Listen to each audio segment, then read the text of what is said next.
नमस्कार, मैं आचार्य धनंजय आप सभी का स्वागत करता हूं हमारे विशेष ज्योतिषी कार्यक्रम एस्ट्रो चक्र में। आज हम लोग चर्चा करेंगे आखिर सूर्य देव को जब भी हम लोग अर्घ देते हैं खड़े होकर के क्यों अर्घ देते हैं, क्यों खड़े होकर के ही सदैव सूर्य देवता को अर्घ देना चाहिए। बाकी कोई भी हम लोग सनातन धर्म में पूजा पाठ करते हैं तो सदैव आसन का प्रयोग करते हैं, बैठ करके विधि विधान से पूजन करते हैं, लेकिन जब सूर्य देव को अर्घ देने की बारी आती है तो खड़े होकर के ही सूर्य को जल देने का विधान है।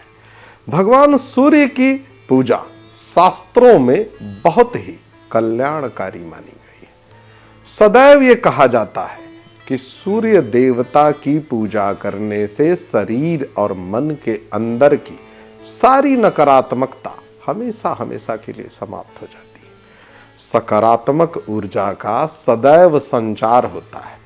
इसीलिए प्रत्येक व्यक्ति प्रातः काल उठ करके भगवान सूर्य की उपासना विधि विधान से करता है। सूर्य देवता के पूजन से परिवार में, घर में धन, वैभव, मान, सम्मान, यश की सदैव प्राप्ति होती है।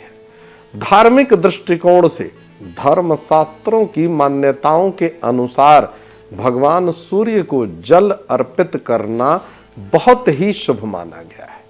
सदैव हम सबने देखा है कि सारे लोग जो पूजा करते हैं सूर्य देवता की खड़े होकर के ही अर्घ देते हैं, जबकि सनातन धर्म में बाकी की जितने भी देवी देवता हैं उनके पूजन में बैठ करके आसन पर विधि विधान का पालन किया जाता है। इसका जो सबसे महत्वपूर्ण और सबसे प्रमुख जो कारण है आप सभी दर्शकों को मैं बताता हूं।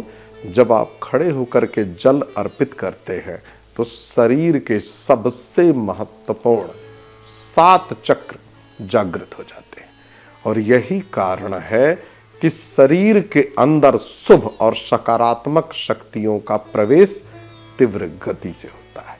जब भी सूर्य की आराधना का विधान बताया जाता है खड़े होकर के जल देने के लिए इसी वजह से कहा जाता है। इससे शरीर और मन के अंदर की सारी नकारात्मकता दूर हो जाती है और सकारात्मक ऊर्जा का संचार हो जाता है। वहीं बैठ करके जल चढ़ाने के लिए जब बाकी की चीजों के लिए कहा जाता है पैरों को ये छू जाएगा और बैठ करके यदि आप अर्घ की प्रक्रिया करते हैं तो उसकी पवित्रता को भी माना जाता है कि भंग हो जाती है। ये त्रुटिपूर्ण दोष युक्त पूजन की विधा मानी गई है यदि आप सूर्य देवता को बैठ करके अर्घ देते हैं। भगवान सूर्य को अर्घ देते समय किन किन मंत्रों का प्रयोग करना है ये भी आप सभी दर्शकों को मैं बता देता हूं। ओम आदित्याय नमः, ओम सूर्याय नमः, ओम भास्कराय नमः। इन मंत्रों का जप करते हुए सूर्य देवता को सूर्योदय के समय जब सूर्य लालिमा से युक्त हो उनको अर्घ दीजिए, जल अर्पित करिए, सूर्य नमस्कार करिए। आपके जीवन में सदैव शुभता विद्यमान रहेगी। आज के कार्यक्रम में बस इतना ही। आप सभी दर्शकों का बहुत बहुत धन्यवाद। नमस्कार।